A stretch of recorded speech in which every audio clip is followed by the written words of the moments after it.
Hi guys, today I am here to do a review on The Night Circus by Erin Morgenstern. And just so you know, this might be a very ranty, rumbly review because I thought of making an outline for this and writing it down, but my thoughts were just all over the place, so I'm just gonna try to get it out as I speak because I have things to say. So this book came out in 2011 and I bought this book. This is the first edition book. I bought it back then and I didn't read it until now, 2015. 4 years. It's not that much. And usually when stuff like that happens, I'm like, why didn't I read it sooner? But in all honesty, I feel like right now I'm in a period in my life, that sounds so dramatic, but like I've grown as a reader and I feel like if had I read this back in 2011, I would have been like 17 probably. I would have been reading for 2 years only and I wouldn't have been probably able to appreciate it for what it is or understand it as well as I did. So I feel like I just read it at the right time and I enjoyed it so much. It's my favorite book. I'm just gonna get into it. Now, The Night Circus in general aspects is the story of a circus that arrives only at night. It only appears at night and you basically are introduced into this magical world of the circus because the circus is so magical.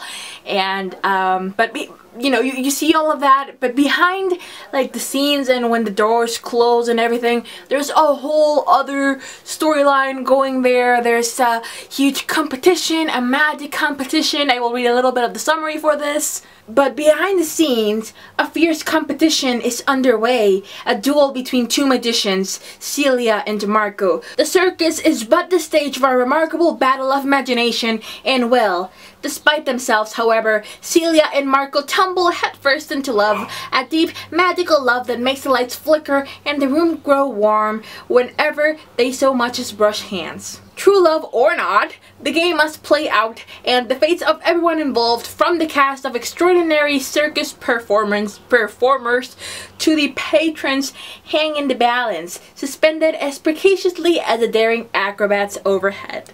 So there's basically a big epic battle of sorts going on behind the circus, behind the scenes, closed door circus thing. And now, the first thing I want to say is that this book is not for everyone.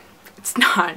It's so funny because when I was reading it, I was near the end, but I was so in love with it and I was like, oh my god, everyone loves this book, it's so great, I should recommend it to everybody, the whole world must read this, it's amazing. And it does have a 4-star rating on Goodreads, which is so good for a book. I mean, most books don't get to that 4-star above-ish unless they're really good. But then I saw a video in which Katie Tastic was recommending books. I'm not sure what she was doing. I'll try to find it and link it down below. But she was talking about The Night Circus and she said that it was not for everybody because it was really slow paced. And I was watching it and I felt slightly outraged and I was like, what are you talking about? This book is great, it's for everybody! And then I went to Goodreads and I started reading reviews and I saw that the reviews are either like 5-star reviews or 1-star, 2-star reviews. They are very, very, very on extreme sides of the spectrum. And I read the reviews, I thought about them, and I was like, okay, yeah, okay, I see why people wouldn't like it. It is a very, very slow-paced story, and it has a lot of descriptions, like really, really long, detailed descriptions, and I am the type of person that usually finds it so annoying when someone takes 3 pages to describe a fountain. But with The Night Circus, I was in love with it. It was done in a way that it simply seemed like you know, it enhanced the story. It was part of the atmosphere, and it really flowed so nicely to the reading. I was never once annoyed. I never once thought that it was like so draggy, so bleh. And with the slow pace thing, it's kind of funny because I was talking with a friend of mine. I had a couple, like 100 pieces to go or so, but I was almost done with the book, and she asked me what it was about, and I was like, oh my god, I'll tell you, like, without any spoilers. It's about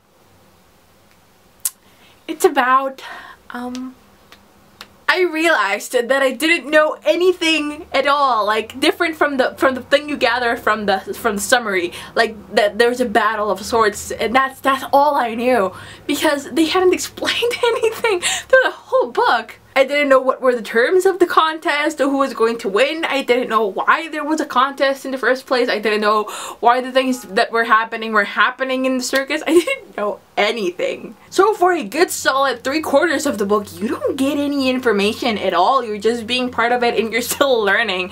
And it's not until part 4 and part 5 where like all of the information is just like boom sent to you and you just read all of it and it's like, oh, it's too much. So yes, now that I think about it, looking back at it, it is an extremely slow-paced story. Many people also like complain that what it says in the summary doesn't happen, but it does. The battle does happen, the romance does happen, the epicness of it all is there. It might have not been executed as most people wanted it to be, as a big thing. It was more of a subtle, it was a lot more subtle. Everything was so subtle, so beautiful, so just, it took its time to build up. But everything happens. I mean, that's there. Everything is there. It's there. They're not lying, it's not fake, it's not anything. It's all there. Just not as you might expect it to be.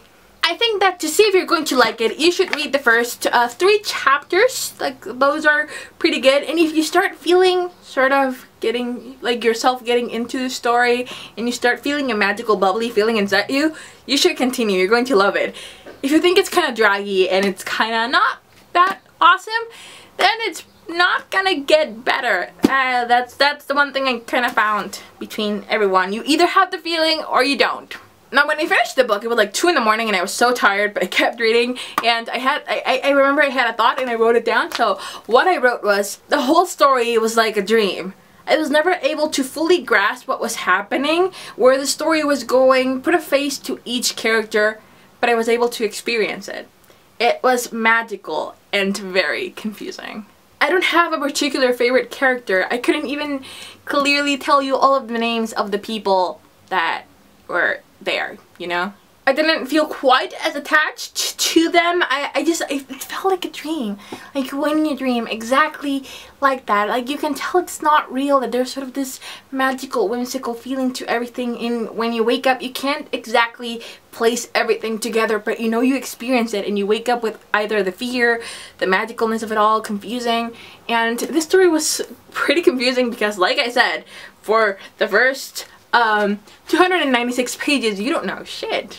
But it was very, very dreamlike, and I loved it. I had never ever felt like this with any book before. I felt madly in love with stories. I felt like I cannot put them down because they're so good, and like the action is just so nerve-wracking, or that they're so addicting. But to the point where I can say something is so whimsical and so beautiful, and it really filled me up with warmth inside, I had never ever, and it's just all in the writing style, and I just feel like this book has magic in it, just like the Circus. Sadly enough, I know that many people didn't like it, reading the reviews, but I feel just so bad for them, without being like a mean person or anything, but I just feel like they were deprived of this amazing experience. Actually, Kyla left a comment on my video, and she said that it was a beautiful atmospheric book, and I agree with that wholeheartedly. There's also this review that I want to quote for you guys. It is by Richard Reviles.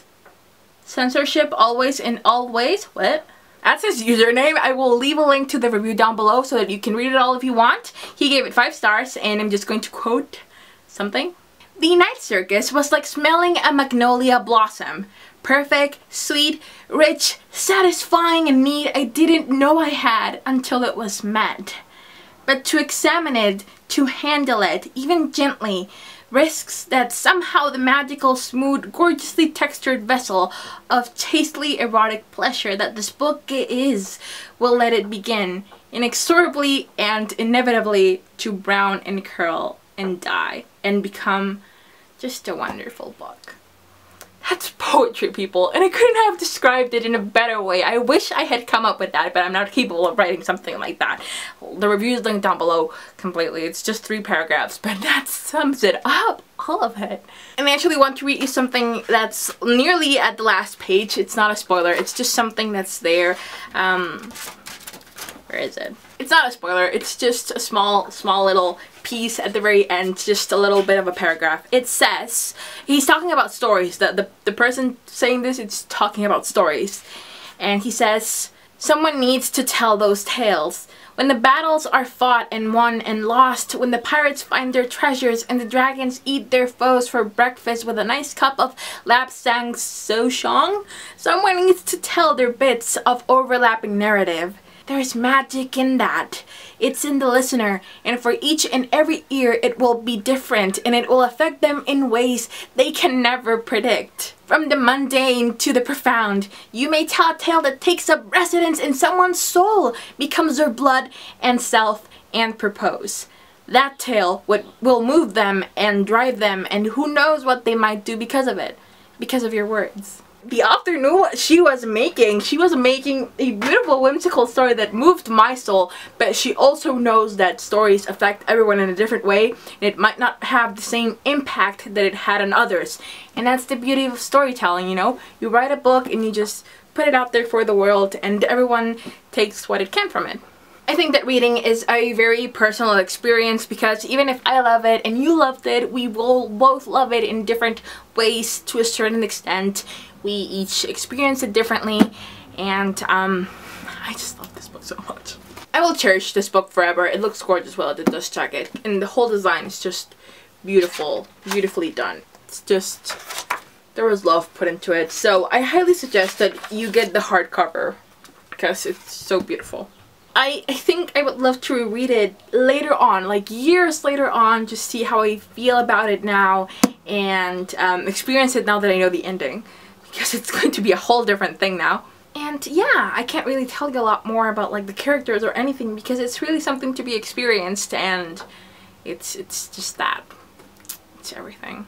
5 out of 5 stars. I would give it 10 out of 5 stars. 10 out of 5 stars. It's 10 out of 5 stars. And I just gotta end this by saying that I never once I finished it, I didn't feel like book hungover, like so sad for leaving the world. I just felt so complete. Like, this had given me what I needed, that magical thingy feeling, and once it was done, it was like so I just feel really happy. I loved the experience. I accepted it for what it was, what it is. And I'm ready to get on board on new adventures. So yes, I would totally recommend this for you. Do what I said if you haven't read it. Like, read the first chapters and see if you're into it. And if you're not, maybe I'm so sorry, but maybe it's not for you. Might not be. But yeah, that's it for today. I will talk a little bit of spoilers right after I close this up just a little bit. So to those of you who've not read it, thank you so much for watching. I will see you guys in the next video, and yeah, happy reading. Are you gone now? Are you bye-bye? Okay, so for those of you who stayed and have read the book, obviously, I suppose you did, I just want to say, at the end with Marco and Celia, I knew it was going to happen. I definitely knew it was going to happen. I knew that was going to be, since the moment when Witch is talking about the tale of the man trapped in the tree, I knew they were going to be like trapped in the circus or live within the circus. Even though it's so romantic and kind of beautiful the way they closed it by the end, I still feel so sad. Like I cried. Like a couple of tears were actually strolling down my cheeks at the end. I don't know, it felt kind of cruel. I wish they'd had their like big shot at the end to be together and be happy like normal people. But yeah, that's the ending that we got, so I definitely felt a little bit sad for that. I wanted to see them have more. If you guys felt the same thing, let me know in the comment section down below. If you didn't like it, then don't let me know, because well, okay, fine, you can let me know. But don't be cruel, because I love this book, and if you offend it, you offend me and my soul. So please be nice, be kind, be kind. And yeah, I never thought I would love this book as much as I did. I would have never guessed it, like, ever. Yeah, so thank you so much for watching, to those of you who stayed for the spoilery section. And don't leave spoilers to others there. And if you're gonna leave a spoiler, just say like, spoiler alert, so that I can know and they can know. And yeah, bye. Thank you so much for watching.